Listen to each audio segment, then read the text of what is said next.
اعوذ باللہ من الشیطان الرجیم بسم اللہ الرحمن الرحیم وَلُوطًا۔ اب یہاں نوٹ کیجئے یہ تین رسول ہیں پری ابراہمک، حضرت نوح، حضرت ہود، حضرت صالح، پری ابراہم، حضرت ابراہیم علیہ السلام سے پہلے کے۔ اور حضرت لوط جو ہے حضرت ابراہیم کے کنٹمپریری ہیں، کیونکہ یہ ان کے بھتیجے ہیں اور یہ بھی عراق ہی کے رہنے والے تھے، یہ بھی سامی النسل ہیں، یہ بھی سیمیٹک ریس میں سے ہیں، اور ان کے ایک بھتیجے نے ان کے ساتھ ہجرت کی تھی اور وہ ان کے ساتھ رہے ہیں۔ اللہ نے ان کو بھی رسالت سے سرفراز فرمایا، اور خاص طور پر جو ڈیڈ سی ہے اس کے کنارے پر دو بڑے عظیم شہر اس وقت آباد تھے، سدوم اور عمورہ، اور یہ بڑے تجارتی مرکز تھے، اس لیے کہ مشرق سے مغرب کی طرف جو تجارتی قافلے آتے تھے ایران سے عراق ہو کر وہ پھر فلسطین اور مصر کی طرف جاتے تھے تو ادھر سے ہو کر گزرتے تھے، تو گویا کہ ایک طرح کا جو ہے یہ کراس روڈز تھا یہ علاقہ جو ہے، جو یہ کیریوان روٹس کا،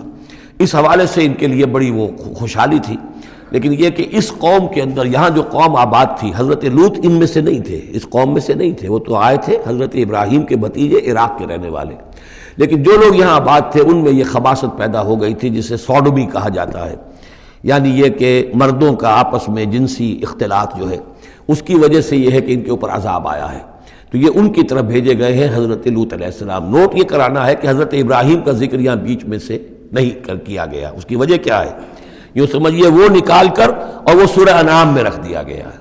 جوڑ دیا گیا ان دونوں صورتوں کو کہ انباء الرسل سب کے سب اس میں جمع ہو گئے، اور چونکہ حضرت ابراہیم کی قوم کے ضمن میں اس طرح کا واقعہ مذکور نہیں ہے واللہ عالم، لیکن قرآن میں صراحتاً مذکور نہیں ہے، لہذا وہ ایک علیحدہ نوعیت کی شے ہے، وہ قصص النبیین کے ٹائپ کی چیز تھی جو ہم پڑھ چکے ہیں سورہ انعام میں، یہ انباء الرسل چلے آ رہے ہیں، لہذا یہاں حضرت لوط کا ذکر براہ راست شروع ہو گیا ہے، حضرت ابراہیم کا سرے سے ہے ہی نہیں۔ ان چیزوں کے اندر ایک ربط ہے منطقی۔ وَلُوطًا إِذْ قَالَ لِقَوْمِهِ، اور ہم نے بھیجا لوط کو جب کہ کہا اس نے اپنی قوم سے، جا کے جہاں آباد ہو گئے تو وہ قوم ہو گئی لیکن یہ اس قوم سے نہیں تھے خود۔ أَتَأْتُونَ الْفَاحِشَةَ، کیا تم ایک ایسی بے حیائی کا ارتکاب کر رہے ہو، مَا سَبَقَكُم بِهَا مِنْ أَحَدٍ مِنَ الْعَالَمِينَ، کہ جو تمام جہانوں میں یعنی جہان والوں میں سے تم سے پہلے کسی سے نہیں کی،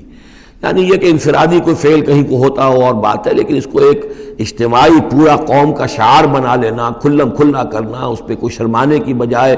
اور اکڑنا، وہ یہ ساری چیزیں جو تم کر رہے ہو، تو یہ تو وہ چیز ہے کہ دنیا کی تاریخ انسانی کے اندر شاید اس کی کوئی اور مثال نہیں۔ أَتَأْتُونَ الْفَاحِشَةَ مَا سَبَقَكُم بِهَا مِنْ أَحَدٍ مِنَ الْعَالَمِينَ إِنَّكُمْ لَتَأْتُونَ الرِّجَالَ شَهْوَةً، تم مردوں کا رخ کرتے ہو شہوت کے ساتھ، من دون النساء، عورتوں کو چھوڑ کر، بل انتم قوم مسرفون، تم تو حد سے تجاوز کرنے والے قوم ہو، قانون طبیعت، قانون فطری کے خلاف جا رہے ہو۔ وما کان جواب قومہ، تو نہیں تھا اس کی قوم کا کوئی جواب، الا ان قالوا، سوائے اس کے کہ انہوں نے کہا، اخرجوہم من قریتکم، نکالو ان کو اپنی بستی سے، انہم اناس یتطہرون، یہ بڑے پاک باز لوگ ہیں۔ یعنی جواب تو کوئی نہیں تھا، کوئی دلیل نہیں تھی، کوئی عذر نہیں تھا، یا یہ کہ کوئی معذرت کرتے، کوئی شرماتے، انہوں نے الٹا کہا کہ یہ چونکہ لوط جو ہے یہ اب وہاں پر آباد تھے، ان کی بیٹیاں بھی تھیں، ان کی بیوی بھی تھی، لیکن بیوی جو ہے وہ اسی قوم میں سے تھی، وہیں جا کر کہیں شادی کی ہے، اور وہ اپنی قوم کے ساتھ ہی ملی رہی ہے، اسی لیے وہ جو عذاب جب آیا ہے ہلاکت کا تو وہ بھی ہلاک ہوئی ہے، یہ صرف اپنی بیٹیوں کو لے کر نکلے ہیں وہاں سے۔ لیکن انہوں نے کہا کہ یہ جو گھرانہ ہے یہ لوگ بڑے پاک باز بنتے ہیں، ہمیں کہہ رہے ہیں کہ ہم بہت برا کام کر رہے ہیں، گویا کہ یہ بہت بڑے پاک ہیں، صاف ہے، تو انہیں نکالو، ہم گندوں میں ان پاک صاف لوگوں کا کیا کام؟ اخرجوہم من قریتکم، نکالو انہیں اپنی بستی سے، انہم اناس یتطہرون، یہ تو بڑے نیک اور پاک باز لوگ بنے پھرتے ہیں۔ فانجیناہ واہلہ، تو ہم نے نجات دے دی اس کو اور اس کے گھر والوں کو، الا امرأتہ، سوائے اس کے بیوی کے، کانت من الغابرین، وہ ہو گئی رہنے والوں ہی میں، پیچھے رہنے والوں ہی میں، وامطرنا علیہم مطرا، اور ہم نے ان پر ایک بارش بھیجی، پتھراؤ ہوا ہے بہت سخت، اور پھر زلزلہ بھی آیا ہے، شہر الٹ گیا ہے، اور یہ شہر تقریباً معدوم ہو گئے پھر، اور یہ ڈیڈ سی کے اندر ان کے دفن ہیں، سارے کے سارے آثار وغیرہ جو ہیں اس کے ساحل پر یہ تھے۔ فانظر کیف کان عاقبۃ المجرمین، تو دیکھو کیسا انجام ہوا مجرموں کا۔ صدق اللہ العظیم۔